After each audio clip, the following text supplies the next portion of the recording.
Hello guys! Magandang hapon sa inyong lahat. Ang Teacher Guest Pamasagri Channel, a faith-reader o Zoomatoider. So ngayong hapon na to, tignan natin sabihin sa inyo ng ating mga gabay. So this is Archangel Michael messages for the sign of Capricorn. So Capri, welcome sa my channel. Ano kayang messages, advices, and spirit guides ang ating masasaga for today's video? Kanina kayang energy o kaganapan sa buhay ng mga Capricorn ng ating mga kagilap. So guys, this reading is a general reading namang dila at makaka-resonate. Kunin lamang po ang makaka-relate sa inyo and comment down below kung kaninong energy ang ating nasagap. Because don't forget to like and subscribe my channel and hit the notification bell for more videos update. Because maraming salamat po sa mga walang sawang mag-support sa aking channel. Lalo-lalo lang hindi skip ng ads, saway pagpalaing kayo ng Diyos at may kapal siksik digdig gumapaw na biyayang manang balik sa inyo. So let's see guys, what is the messages, advices sa iyo ng ating angel spirit for the sign of Capricorn. So let's see and watch this. Angel spirit, God please give information paano kayo sabihin sa iyo ng ating mga baraha. Okay. So there's a keep your eyes on your target intention. No, kailangan tutukan mo. Ano ba talaga intention mo? Ano ba talaga yung gusto mong mangyari? Kailangan pursigihin mo, no? Kailangan yun muna ang tutukan mo for a meantime, no? Kailangan na may sakatuparan mo ano man yung mga bagay na ninanais mo.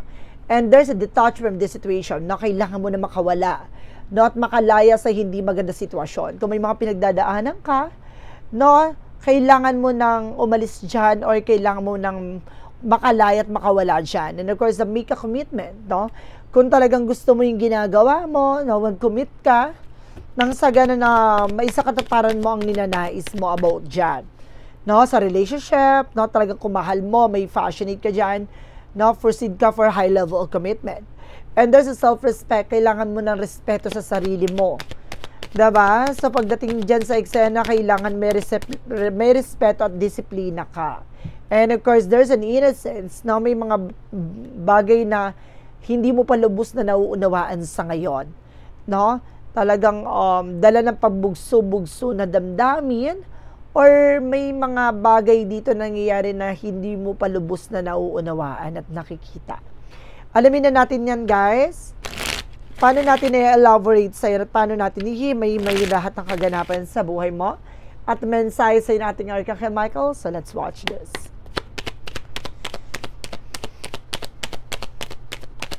Let's see. Okay, so there is something guys, but it's our moment for immediate changes. Some of you guys, no, malaking pagbabago talaga magaganap ngayon, no? Talagang this is something major changes or either chaos, no? May mga bagay na masisira, may mga bagay na unti-unti na makakawala at makakalaya, no?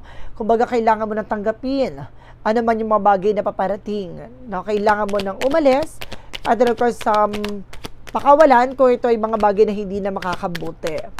And of course, there's something, the Two Pentacles. So, maging balanse ka, physically, mentally, and emotionally. No? Maging balanse ka, timbangin mo yung mga bagay na makakatulong lamang sa'yo. No? Kailangan, pagdating sa mga desisyon, balanse at controlled mo. What is additional messages? Represent guys with the Five of Cups, no? Some of you may mga disappointment, then of course, may mga regret, no? Failures, no? But you need to accept, no? At na ganun talaga, no? May mga bagay talaga na sa ngayon hindi ka pa nagtatagumpay o sa mga yun, kumbaga nakakaranas ka ng pagkalugmok o pagkadapa, ganun talaga, no? Lahat ng bagay mapagdadaanan mo. And of course, there's something the Ten of Wands, something burden. No, talagang overloaded na dito, na talagang puno na ng bigat, pasanin, pasakit ang iyong mga pinagdadaanan sa ngayon. And of course, there's the King of Cups, yung person mo is very devoted, supportive sa'yo, or either, kumbaga, meron dito nga zest or guides na gumagabay sa'yo, mahal mo sa buhay na yumao. And of course, there's a Hermit card, spiritual awakening or realization, na may mga bagay na pinamumulat sa'yo dito, na may mga bagay o pinapakita sa'yo na kailangan mong maunawaan lahat na nangyayari sa buhay mo. It's a part of our spiritual development or growth. What is the Tower moment? Reference with the King of Wands. Look at the bigger picture. No? Makikita mo na raw yung magiging posibilidad. No? Yung magiging outcome ng mga decisions mo. And because there's an 8 of Cups, something moving forward, makaka-move on ka na. Makakawala at makakalaya ka na. No? Sa situations mo, kailangan mo na respeto at disiplina at balanse. What is the 5 of Cups? Reference with the King of Swords. So, putulin mo na yung mga bagay na alam mong hindi nagsiserve sa'yo. No? Yung mga maging failure mo sa nakaraan, mistakes, no? Na kailangan mo nang i-let go. Marunong dato tayo tumanggap ng kabiguan. What is the 10 of Wands? Reference with the Moon card with the Truth Reveal. Lalantad lahat ng katotohanan dito. Kung naman yung bagay na nagbibigay bagahe or bigat sa buhay mo, sa sitwasyon mo, malalantad na. What is the King of Cups? And because there's a 7 of Pentacles with a harvest moment, aani ka na rin. Lahat ng mga biyaya, lahat ng mga pinagpaguran, sakripisyo, makukuha mo at makakamtan mo rin yan. What is the Hermit card? Reference with the Page of Cups. Makinig ka sa intuition na gut feeling mo. Na it's a power of God na lahat ng bagay na to ay maaaring ibinibigay sa'yo, ibinabahagi sa'yo. No, may mga signo, senyalis sa'yo, pero kailangan mo mag-pay attention. Pero sa ngayon, hindi mo nakikita. No? Kumbaga, hindi mo nauunawaan yung nangyayari, no? Siguro inisente ka pa, wala kang kamalay-malay about sa spirituality. So, this is the moment para binibigyan ka na ng instinct or vibration, visions na you need to pay attention, no? Kailangan mo na respetuhin yung sarili mo, alagaan yung sarili mo, tutukan naman, naman yung babagay na kailangan mo tutukan, no? So, let's see what is the additional messages. With the Tower moment, and of course, the King of Wands. So, there is something, the Four of Swords, no? Listen to your inner voice. So, makinig ka sa gut feeling mo, and of course, inner voice. No? Titignan mo yung laging pagiging posibilidad at paano mababago with the Tower moment yung situations mo. No? Look at the bigger picture at the same time, tignan mo yung magiging possibilities. No? Meron kang mga vibrations, intuitions dito na binabahagi ng gabay. What is the Two of Pentacles? Because the Eight of Cups. Reverse with the Ten of Cups. Happiness. No? Maging balanse ka, no, you need to let go. No, may mga bagay na kailangan mo pakawalan at magiging masaya ka pag pinakawalan mo na ito, no? Kaya detach from the situation, siguro isa sa nagbibigay bagahe sa iyo yung mga nakaraang eksena, trauma, no? Na kailangan mong dapat ay natutunan, no? Isa sa nagbigay ng, it's either trust issues, ganon. Kumaga nangyari siguro guys, kumaga hanggang ay nahihirapan ka magtiwala or kumaga nahihirapan ka mag-adjust. What is the Five of Cups? Because the King of Swords. Represent with the Seven of Cups. Oh, confusion. Naguguluhan ka. Pero kailangan mo na matalinong desisyon. No, maaaring naguguluhan ka or maraming opportunities na darating or dumarating. No, kailangan mo maging wise. No, maging wise na ngayon. No, para wala ka ng pagsisiyan at panghinayangan sa huli. What is the Ten of Wands? Because the Moon card. Represent with the Six of Cups. No? Malalaman mo to lahat ng nagbigay ng balakid at bigat sa buhay mo, malalaman mo na. No, what is the King of Cups? Because the Seven of Pentacles. Represent with the World card. Some of you guys na magkakaroon ka ng travel, success sa ibang bansa, na makakaalis ka na, no, ginagabayan ka talaga dito ng father mo or brother mo or lola mo. What is the Hermit card? Because the Page of Cups. Represent with the Two of Wands, you have the power to choose. Biliin mo lang yung mga taong pagkakatiwalaan mo, ha. Ngayon, mamulat ka na huwag ka basta-basta nagtitiwala, no? Piliin mo lang yung mga taong pagkakatiwalaan mo. What is additional messages for the outcome? For the outcome, guys, there's a Knight of Wands for slow and steady. Matuto ka maging kalmado, huwag kang agresibo. Excuse me. Sa lahat na nangyayari. And there's a Five of Wands, no? There's a lot of competitors or complications dito. Isa sa nagbibigay komplikasyon dito yung pagiging paladesisyon, no? Or aggressive. Kailangan mo na respeto sa sarili mo. There's a Nine of Pentacles with a blossoming. No, you have a potential for abundance. Nga lang, kasi dahil nagiging padalos-dalos ka, isa sa nagbibigay komplikasyon to. Or komplikado, no? And of course, there's a Seven of Swords in reverse, no more hidden. Wala na may tatago dito kasi malalantad na. No, ang katotohanan ko, bakit mabigat ang buhay mo, ang sitwasyon mo, malalaman mo na yan. No, and of course, there's something, the Justice card, hustisya. No, mayroong hustisyang karapat-dapat para sa'yo. Makukuha mo ang ano man yung mga bagay na ginawa mo, consequences. Ano man yung mga bagay na gagawin nila sa'yo, no, babalik sa kanila yan. And of course, there's an 8 of Pentacles. Mag-focus ka lang sa sarili mo, sa ginagawa mo, being dedicated, no, makinig ka sa gut and intuitions mo. This is something for your growth and expansion, guys, no? Parang ang dami mong pinagdaanan sa buhay. Isa to sa naging parang naging motivations mo, or isa to sa nagbigay ng kalakasan sa'yo para lumaban, no? At nakikinig ka na sa iyong intuition and inner voice, dahil alam mo hindi ka nililigaw nito. Iba yung nararamdaman mo, iba yung senses, no? Pag ikaw yung nakakita, nakaramdam, ano, kasi pinipili mo na lang yung mga taong pakikisama mo, or kumbaga pagkakatiwalaan mo, at magpo-focus ka na sa sarili mo. Ito yung sinasabi na keep your eyes on your target and intention, no? Nandito siya sa huli, no? And of course, nandito siya na malalaman mo na, no? Wala na may tatago. Ito yung innocence, no? No, malalaman mo na, no? Kumbaga, kung ano yung nagbibigay balakid, or kung sino yung nagbibigay bigat sa buhay mo. Ito, of course, nandito tayo for 8 of Cups, or let go, no? Ito yung kailangan mong pakawalan, no? Yung naging trauma, yung bigat, no? At kumbaga yung pagiging aggressive then at the same time, no? And of course, magkukomit ka na ngayon sa sarili mo, no? For this harvest moment, no? Kumbaga, ngayon titignan mo na lang yung magiging possibility sa buhay mo, sa situations mo. Titignan mo na yung mga pinaghirapan mo, no? Magkukomit ka na dito for your business, for your work, no? At bibigyan mo na respeto yung sarili mo, no? So let's see what is additional messages tayo pagdating sa finances and career, love life, and of course, kalusugan. Let's watch this. Okay, for finances and career, represent what? For finances and career, represent, guys, with an 8 of Swords. So there's a lot of toxic and negativities around you, especially sa trabaho mo, sa paligid mo, sa environment mo. And there's a 10 of Swords. There's a lot of sabotage, no? Betrayal, no?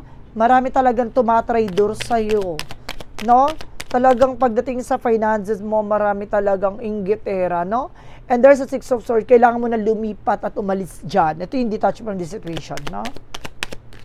And of course, there's a King of Cups with an emotional healing, no? Magkakaroon ka na ng respeto sa sarili mo. Dati kasi parang pinipilit mo eh. Ngayon, kumbaga ngayon, maging mature ka na, no? How to handle your emotion, no? And of course, there's something, the Page of Wands, may good news na paparating. Wow. No, ito na yung kailangan mong tutukan, no? Ang magandang balita pagdating sa finances mo. Huwag ka nagtitiwala sa mga tao sa paligid mo, tuso, no? Ang mga tao sa paligid mo. And of course, there's a chart with an action in movement. Magkakaroon na ng changes and development na sa situations mo. Okay? No? Kaya sinasabi dito, you need to take an action. No, wag ka nang magtitiwalang muli sa mga tao sa paligid mo, na magkaroon ka ng seguridad and of course, security sa sarili mo. Pagdating sa love life, so there's a 9 of Cups, there's a wish fulfillment. So some of you, magiging masaya ka na muli, magiging maligaya ka na muli, at magkakaroon kayo ng plano ng person mo. No, there's something, a new spark, no? Maaring may in love ka ng muli. Oh. And of course, there's a 4 of Pentacles for saving money. Poproteksyonan mo na at papangalagaan mo na yung pinaghirapan mo, or either yung relasyon nyo. Wow, there's a 10 of Pentacles na magkakaroon kayo ng long-term relationship. And financial security. And of course, unexpected financial windfall. Taray, there's a strength card na magiging palaban at matapang ka na. Ay. And of course, there's a Queen of Pentacles, mas magiging mature ka na how to handle these things. No? Lalo-lalo na pagdating sa usapin sa negosyo at relasyon. That's good. What is additional messages pagdating sa kalusugan mo? There's a 2 of Cups with a partnership. No, ibig sabihin pares kayo na nararamdaman na person mo. No, there's a Page of Pentacles, no? Alagaan nyo, and of course, tutukan nyo ang iyong kalusugan. No? There is something, a big opportunity and big money coming in for you. Kaya kailangan lagi kayong handa, no? At hindi kayo napapalipasan ng gutom. No, kasi nasa inyo nakasalalay, no? Para maging malago. So, see, there's an emperor. Para mas maging malakas ang inyong kapangangatawan. And of course, ang inyong kalusugan. And of course, ang yung ang inyong finances, no? Dadaloy at gaganda na. There's a wheel of fortune with a turning back, no? Kapag inilagaan niyo ang inyong kalusugan, no, magbubunga ito, gaganda rin ang inyong pakiramdam, diba? And of course, there's something the Four of Cups, basta pag-isipang mabuti, bawat kakainin, iinumin, at the same time, huwag ka tumatanggap ng pagkain na galing sa ibang tao. No, kahit katrabaho mo pa yan, no, kahit na yung kamag-anak mo na alam mong inggit sa'yo, huwag mong tanggapin, no? Mas maganda na magkaroon ka ng seguridad. Pwede mo naman siguro tanggapin, pero huwag mo kakainin. Ganon. So, let's see what is additional messages tayo. For an angel spirit, pagdating naman tayo, guys, with a magic of fire messages, advices, and of course, sa pick a card, yes or no. Kung bago ka sa channel ko, guys, ang pick a card, yes or no, pwede ka magtanong. Isa lang ang magiging sagot dyan within 1, 2, or 3. Then, of course, kung nakipag-isip ka na question at nakapili ka na magiging sagot sa tanong mo, comment down below kung anong number na pili mo para malaman mo ang magiging sagot dyan sa dulo ng reading na to. So, let's see and watch this. With a magical fire messages, represent what? Okay, with a magical fire messages. With a magical fire messages, represent what, guys? So, there's a let go. Oh, may kailangan ka talagang i-let go, guys. No? And of course, there's a children's, no, maaaring konektado ang iyong mga anak at naapektuhan din to. This is your life purpose. Ito yung purpose mo sa buhay, yung mga anak mo. And there's a birthday, no? May darating na birthday dito, guys, no? May darating na birthday na maaaring daluhan mo. Or maaaring magba-birthday ng yung anak or yung asawa mo. What is the yin and yang oracle card? There is something a Venus with an offer. No? Marami talaga matatanggap na offer dito na maaaring mamulaklak na. Sisibol na, no? And there's a toxic pattern, sabi ko na nga ba eh. No, may toxic talaga sa paligid mo na maaaring nagbibigay kadena sa eksena mo, kaya punong-puno ng kamalasan. No, especially environment mo, and of course, yung environment mo talaga yung pinaka main dito eh, no? Main source. And there's a remember with awakening na may mga parang iminumulat ka sa lahat ng bagay na pagdaanan mo, naranasan mo. No, and of course, there's a confusion. Maaaring naguguluhan ka sa ngayon, pero kailangan mag-take ng decisions, no? So, let's see what is the synchronicities represent what? Represent with a fall. No, unti-unti nang babagsak mismo sa harapan mo, ano man yung mga tanong mo. And of course, there's a spring with the blossoming sibol. No, talagang may pagsibol na ng eksena. Lalago talaga. There's a speed. No, bibilis ang takbo ng sitwasyon mo. And there's a shaman, no? Talagang, there's a something signs or signals na binibigay mensahe sa'yo na marami nang paparating. Marami nang darating at marami nang mabago. No? What is additional messages? There's a love, affections, no? No, especially pagdating sa love. And there's a snake with a shifter mimicking. Meron talaga nagbabalat kayo, mag-ingat kayo, may impostor. And there's a new love. Some of you may bagong pag-ibig. Oh. There's a new love at may bago talagang affections dito. Or maaaring ibalik yung pagmamahal. And of course, there's something renew hope. May pag-asa na muli kang magmahal muli. At meron talagang umaahas dito. Talagang nasa gitna pa talaga yung eksena. What is an angel's number? Represent what?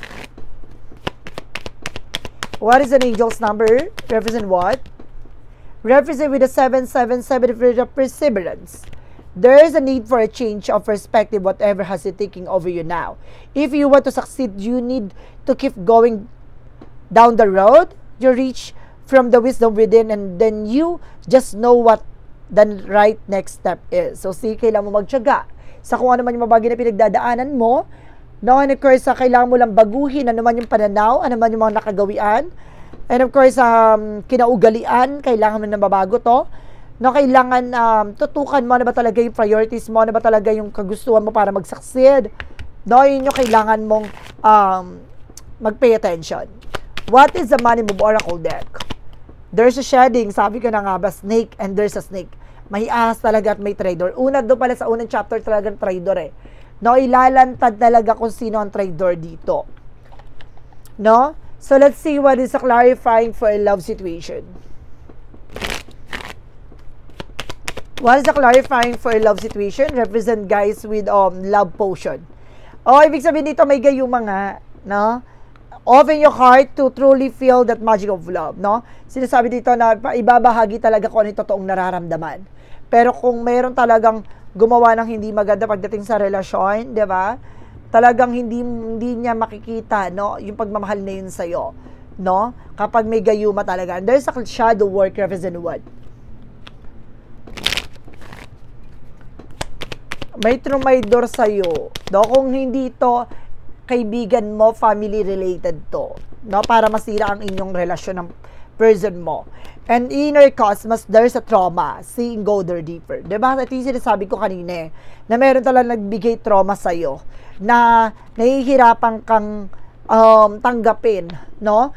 Pero sinasabi dito, to embrace the light first, acknowledge the dark, no? Ano man yung mga pinagdaanan mong kalugmukan, no, naman yung pinagdaanan mo, nadapa ka man sa sitwasyon na yan, kailangang matuto kang bumangon at dapat nakikita mo kung bakit nangyari yon. No, hindi para masaktan ka lang, no, para matuto ka na wag kang magmamadali, no, dahil matitisod at matitipalo ka or either matutumba ka. So, kailangan mong mag-ingat. What lies beneath the future? What is the what lies beneath the future?